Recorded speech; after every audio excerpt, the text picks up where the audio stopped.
다음은 베이즈주의자 6장에서 추론 문제입니다. 추론 문제는 굉장히 길기 때문에 중간에 특정 부분은 건너뛰어야 됩니다. 베이지 네트워크에서 추론의 약점이 있는데 그것은 베이즈 네트워크로 확률 분포를 나타낼 수는 있어도 추론을 효과적으로 보장하지는 못한다는 것입니다. 왜?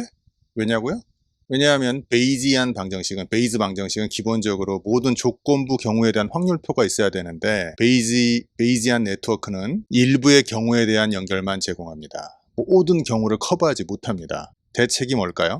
모든 경우의 수의 조건부 확률을 구하는 불가능한 임무 대신에 베이지안 네트워크로 연결된 작은 고리들 안에서 앞뒤 노드들의 확률을 확인하고 감안합니다. 이게 사실은 말은 쉬운데 머릿속에 개념이 잘 안 떠오르시죠? 예를 들어보면 시리의 음성 인식이 있습니다. 모든 경우의 조건을 따지지 않는다가 핵심입니다. 텍스트로 결과를 산출하는 음성으로 입력 음성으로 결과에 경찰에 전화를 걸어라고 입력합니다. 시리는 음성만 듣고 텍스트는 알지를 못합니다. 원본 텍스트가 뭔지 모릅니다. 그러니까 글자 자체를 모르고 음성만 듣는 겁니다. 이때 걸어라고 하는 단어는 전화를의 확률을 알아야 되고 앞단어의 확률을 알아야 되고요.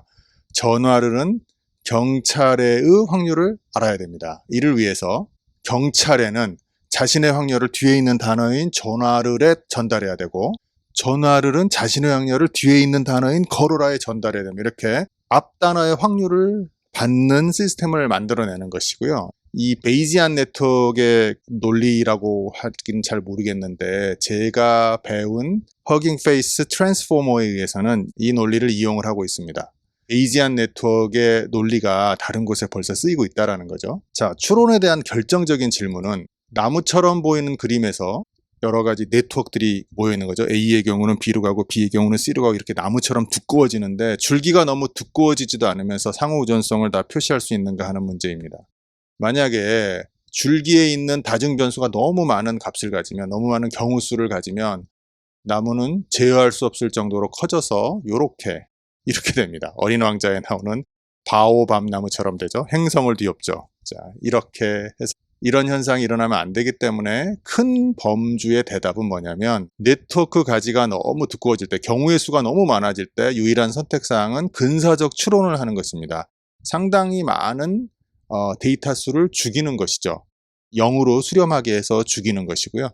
그 다음에 요 두 개의 대답은 사실은 너무나 복잡한 대답 두 가지입니다. 이거를 설명하려면 예를 들어서 한 20분씩 걸려야 되고요. 또 길을 잃습니다. 그래서 제가 기회가 있을 때 요 두 가지는 추가적으로 녹음을 하는 방향으로 하겠습니다. 지금은 넘어가도록 하겠습니다. 대책 첫 번째로는 빙빙 도는 신뢰 전파 채택이고요. 너무 어렵습니다. 자, 이거 설명이. 대책 두 번째는 마르코프 연쇄 몬테카를로 방식입니다. 몬테카를로 방식이고 이 각각에 대해서는 방금 말씀드렸다시피 너무 어렵기 때문에 이것은 기회가 있을 때 부록으로 제공하는 것으로 하겠습니다. 가장 큰 범주의 대답을 다시 한번 기억해 보세요. 네트워크 가지가 너무 두꺼워졌을 때 그 경우의 수를 모두 계산하거나 모두 확률을 부여하는 게 아니라 근사적 추론을 하면서 끝낸다라는 것입니다. 확률적 추론의 사례를 볼까요? 무인 자동차가 있는데 무인 자동차는 이곳저곳을 운전해 가면서 동시에 지형에 관한 지도를 작성하고 그리고 점점 더 확신을 가지고 지도에서 자신의 위치를 파악을 합니다. 여러 가지 경우의 수가 있잖아요. 여러 가지 경우의 수에 모든 경우 수를 학습하지는 않고 확률적으로 학습을 한다는 것입니다. 심지어 인간도 로봇 자동차 로직을 따르는 것처럼 보인다라고 책에서 나와 있는데요. 런던 택시 운전사는 뇌에 있는 해마라고 하는 부분이 방향을 가르치는 부분인데 방향을 학습하는 부분인데 런던 택시를 오래 운전하면 해마가 조금 다른 사람에 비해 커지는 현상을 보인다고 합니다.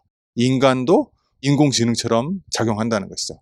자, 추론 문제는 굉장히 짧게 건너뛰었습니다. 베이즈 방식 학습하기입니다. 그 다음은 베이즈주의자들에게 학습이란 무엇인가? 학습은 베이즈주의자들에겐 단지 또 다른 종류의 확률적 추론에 불과합니다. 가설과 데이터를 베이즈 정리에 대입하여 계산만 하면 된다고 주장하고 있습니다. 가설과 데이터를 베이즈 정리에 넣고 계산 끝. 이렇게 엄청 간단하죠. 자, 이게 해상도가 별로 안 좋은데 이런 원래 베이즈 정리의 데이터죠. 데이터를 알고 있을 때의 가설을 구하고 있습니다. 이것이 바로 우리가 구하고 싶은 사후 확률입니다. 사후 확률. 베이즈주의자들에게 진실이란 없다. 단지 그저 가설들의 사전 분포가 있고, 여기가 사전 분포입니다. 사전 분포. 데이터를 본 이후 베이즈 정리에 따라 사후 확률 분포를 얻어낸다. That's it. 그게 다입니다. 사실 이건 과학이 연구하는 방식에서 과격하게 벗어난 길이라고 저자는 지적하고 있네요. 자, 베이즈 방식을 그럼에도 불구하고, 이런 단순 무식한 주장에도 불구하고 베이즈 방식을 선호하는 이유는, 첫 번째, 대부분의 시간 동안 거의 모든 가설의 사후 확률이 굉장히 작기 때문에 안심하고 무시할 수 있다고 합니다. 즉, 가장 가능성이 있는 가설 하나만 고려해도 보통은 매우 훌륭한 근사값을 얻는다. 이게 무슨 말이냐면, 이쪽에서 이게 사후 확률인데요. 사후 확률인데, 사후 확률이 하나만 있는 게 아니라 여러 개가 있는 것입니다. 예를 들어서 열이 났을 때 독감이 있을 확률이 있는데, 사실은 열이 났을 때 독감만 있는 게 아니잖아요. 열이 났을 때 뭐 어젯밤을 잠을 못 잤다든가, 열이 났을 때 회사에서 화가 나는 일이 있었다든가, 여러 가지 경우의 수가 있는데, 그 다른 경우 수들이 사실상 가능성이 좀 적다라고 베이즈주의자들은 보고 있는 것 같습니다. 열이 났을 때 그래도 독감이 걸렸을 가능성이 제일 크지 않아? 그래도 감기가 걸렸을 가능성이 제일 크지 않아? 라고 보는 것입니다. 다시 한번 읽어볼까요? 가장 가능성 있는 가설 하나만 고려해도 보통은 매우 훌륭한 근사값을 갖는다 라는 사실이 밝혀졌습니다. 베이즈주의자들은 문제에 대한 전문가의 지식을 반영한 사전분포도 학습할 수 있습니다. 사전분포는 여기죠, 여기. 요게 사전분포예요. 자, 그럼 열이 나는 현상 빼고 당신이 독감에 걸릴 확률을 단순 무식하게 그냥 찍는 건데, 보통 사람이 찍는 것보다는 전문가한테 물어볼 수 있다는 거죠. 이것은 휴미 제기한 문제에 대한 그들의 답변이고요. 휴미 제기한 질문을 벌써 잊어버리셨죠? 내일은 해가 뜰까? 데이트 신청하면 받아들일까? 그쵸, 상대방이 그게 휴미 제기한 질문입니다. 의료 분야에서 베이즈주의자라면 의사한테 물어보라는 거죠. 사전 확률에 대해서. 그러면 사후 확률을 계산할 수 있다는 것입니다. 일단 의사하고 면담에서 증상과 병의 관계에 대한 확률에 대한 사전 네트워크를 작성한 다음에 이것들에 대한 경로와 확률을 데이터로 업데이팅해라. 그러면 계산 끝. 뭐 이렇게 생각하는 것입니다. 굉장히 단순하죠. 베이즈 방법으로 다층 퍼셉트론, 두 번째 모델인 연결주의자들의 딥러닝 모델을 학습시키는데도 성공을 이미 했습니다. 그러므로 베이즈 방법과 4번 베이즈 방법과 2번 연결주의자들의 딥러닝 방법은, 다층 퍼셉트론 방법은 이미 연결이 되어 있습니다. 자, 그리고 마르코프가 증거를 평가하다라는 섹션을 한번 볼까요? 최근에 흥미로운 발견이 등장을 했는데요. 베이즈 모형을 사용하는 연구자들은 확률을 불법적으로 조정하며, 불법적으로라는 말은 사실과 맞지 않게 조정한다는 것입니다. 실제로 법을 어긴다는 뜻이 아니라 더 나은 결과를 얻는 일을 반복해서 계속 목격했습니다. 야, 이게 정말 황당한 일인데요. 음성 인식에서 단어는, 이거는 사전 확률이죠. 단어가 예를 들어서 제가 기억이라고 말할 확률을, 정확도를 찾아내야 되는데, 이것의 정확도가 계속해서 관련된 다른 확률들을 바꾸면 사실과 다르게 바꾸면 정확도가 개선된다는 것입니다. 좀 놀랍죠? 왜 그런지를 알아봤더니 베이즈주의자가 잘못된 가정이 있었다라는 것이 드러났습니다. 베이즈주의자의 가정은 발생 모형들이 독립을 갖고 있다라고 가정을 했는데, 그렇게 해야만 계산이 되기 때문에 이게 가정이 잘못됐다라는 게 드러났습니다. 그래서 이 독립성의 가정이 틀렸을 때조차 그래도 계산만 할 수 있으면 되잖아. 왜냐하면 요새 컴퓨팅 실력이 너무 늘어났으니까. 독립성의 가정이 틀렸을 때조차 나이브 베이즈 모델, 즉 베이즈주의자들의 모델 중에 가장 간단한 모델이죠. 나이브 베이즈 모델은 최적의 예측이 가능하다는 것을 깨달았습니다. 실제로 돌려보니까 이렇게 된다는 거죠. 제대로 된 해석은 단순하단 그림 구조에서 현재 하는 일을 위해 최적의 변수값을 학습만 하면 그 변수들이 사전 확률과 상관없이 더 개선된다는 것입니다. 사전 확률이나 이런 거는 아무렇게나 넣고 이제 계속해서 데이터를 더 넣고 이전보다 조금만 더 학습을 시켜서 계속 무한 루프를 돌리면 최선의 결과를 얻는다는 것입니다. 위의 발견에서 나타난 나이브 베이즈의 진정한 강점은 유형을 예측하게 하는 특징들을 모아놓아 유용한 정보가 많은 소규모 집합을 제공한다는 것입니다. 유형을 예측하게 하는 특징들을 모아놓아서 유용한 정보가 많은 소규모 집합을 제공한다. 읽는 저도 사실은 계속 의미가 헷갈려요. 이 책은 정말 어려운 책입니다. 그리고 대응하는 변수들을 학습하는 빠르고 안정된 방법을 제공합니다.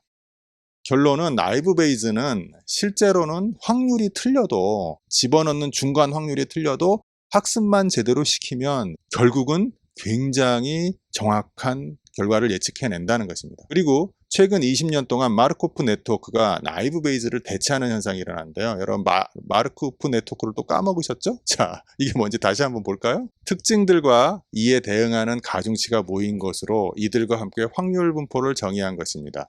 마르코프 네트워크를 그림으로 표시가 가능한데, 원래는 화살표가 있는데 화살표 대신에, 그러니까 A가 일어나면 B가 일어나고 B가 일어나면 C가 일어나고 화살표가 있는데 화살표 대신에 방향표시 없는 선분으로만 연결해서 서로 왔다 갔다 할 수 있습니다. 관계가 왔다 갔다 할 수 있어요. 이 둘을 대등한 관계로 왔다 갔다 할 수 있게 만들어 놓고, 그러한 마르코프 네트워크는 데이터 전체의 가능성을 최대화하거나 우리가 알고 있는 어떤 정보가 주어진 경우에 우리가 예측하고자 하는 곳의 조건부 가능성을 최대화하도록 학습이 가능합니다. 벌써 머리가 빙빙 도시죠? 이거는 제 설명을 한 번만 들으시면 안 되고 사실은 책을 여러 번 읽어야 됩니다. 책을 한 5번 읽으셔야 돼요. 얘를 C로 한번 볼까요? 데이터 전체의 가능성을 보면, 자, 이것은 결합 확률이죠. 단어들과 소리들의 확률인데 데이터 전체의 가능성이 있죠. 거기서 우리가 관심을 가지는 조건부 가능성은 단어들이 주어졌을 때 그것의 소리는, 우리가 관심을 가지는 조건부 가능성은 단어들을 들었을 때 그 단어들의 소리가 무엇인가라고 하는 사전 확률입니다. 이게 조건부 가능성이죠. 사전 확률은 아니고 조건부 가능성입니다. 우리가 관심을 가지고 있는 이 조건부 가능성을 최대화할 때 사전 확률, 소리들은 무시가 가능합니다. 이는 비현실적인 독립성 가정보다는 훨씬 현실적입니다. 훨씬 현실적이고요. 소리와 연결되는 단어의 특징에 주어진 가중치를 합산할 때 올바른 단어의 점수를 틀린 단어의 점수보다 높게 주기만 하면 학습이 제대로 이루어집니다. 거듭 여러분 이해가 많이 안 되실 거예요. 요약하는 저도 좀 난감합니다. 자, 이제 마지막입니다. 이 어려운 베이즈 네트워크, 베이즈주의자들의 모형의 마지막입니다. 논리와 확률이라는 불행한 짝입니다. 기호주의자와 베이즈주의자는 간극이 심하다. 그 1번 모형 기호주의자와 우리 4번 모형 베이즈주의자는 간극이 심하다. 기호주의자들의 한계는, 기호주의자들의 성배인 논리는 깨지기가 쉽다는 것입니다. 이게 기호주의자들의 한계인데요. 새들은 날아다닌다고 논리를 말하면 그럼 닭은 잘 못 날잖아요. 그런 예외가 계속해서 발생한다는 것이고요. 베이즈주의자들의 한계는 우리가 배울 필요가 있는 많은 상황의 확률 분포를, 그리고 그 확률 분포를 연결하는 방법을 알지 못한다는 것입니다. 그렇다면 이 논리와 확률이라는 불행한 짝, 즉 기호주의자와 베이즈주의자를 연결하기가 굉장히 어렵다는 상황을 어떻게 해결할 것인가. 우리는 그런데 논리와 확률이 둘 다 필요하다는 불행한 상황이 있고요. 예를 들어서 암 치료를 볼까요? 베이즈 학습 이용 분야를 보면 그 다음에 암에서도 논리 이용 분야도 따로 있습니다. 둘 다 필요한 거죠. 세포가 어떻게 정상 작동하는가 같은 상황에 모형화가 가능하고요. 자, 이거 장점입니다. 플러스 표시는 장점입니다. 불완전하고 오류가 섞인 정보의 처리가 가능합니다. 단점으로는 데이터에 대한 표가 하나일 때는 작동하는데 여러 개일 때는 작동 불능입니다. 자, 유전자 발현 데이터 표와 단백질 합성 데이터 표의 결합이 현재로서는 불가능합니다. 그렇기 때문에 한계가 있는 거죠. 논리 이용 분야를 보시면 모든 조각을 함께 모아 전체 그림이 구성이 가능합니다. 논리는 이 두 개를 전체적으로 조합할 수 있습니다. 논리 구조는 베이즈 모형은 안 되는데, 그래서 실험 생물학에서 흔히 볼 수 있는 다만 여기 단점이죠. 또 이 파크는 단점입니다. 실험 생물학에서 흔히 볼 수 있는 불완전하고 오류가 섞인 정보를 다룰 수가 없습니다. 장점으로는 데이터에 대한 표가 여러 개 있을 때도 연관된 표를 조합해서 규칙은 찾아낼 수 있어요. 즉 우리는 암 치료에서 베이즈 방법과 기호주의자들의 논리 이용 방법을 둘 다 해결해야 되는데 현재로서는 아직 결합이 되어 있지 않습니다. 그걸 9장에서 이 저자는 자기가 결합시킨다고 주장하고 있는 거고요. 기호주의자들과 베이즈주의자들의 통합 작업은 매우 어렵지만 약간의 진보만 지금까지 있었습니다. 이것을 9장에서 저자가 핵심 주장으로 주장을 하고 있고, 다만 시간의 검증이 필요하다고 계속 저자도 인정하고 있습니다.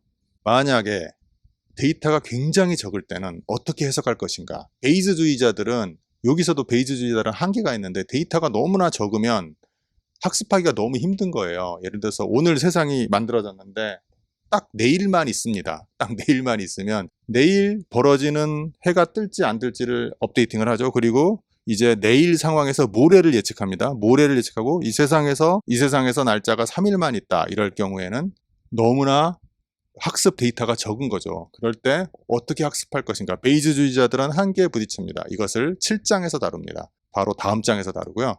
그때는 바로 다음에 요약할 유추주의자, 5번째 유추주의자들이 해결을 합니다. 유추주의자들은 단 하나의 사례처럼 엄청나게 적은 데이터를 가지고도 학습이 가능합니다. 왜냐하면 모형을 만들지 않기 때문입니다. 유추주의자들은 모형이 없습니다. 그냥 갖고 있는 데이터를 가지고 분류만 합니다. 이것하고 비슷한 거지? 라고 분류만 합니다. 그렇기 때문에 학습이 엄청나게 적은 데이터를 가지고도 학습이 가능합니다. 그것에 대해서는 다음 장 7장 유추주의자 당신을 닮은 것이 당신이다 에서 요약을 하겠습니다.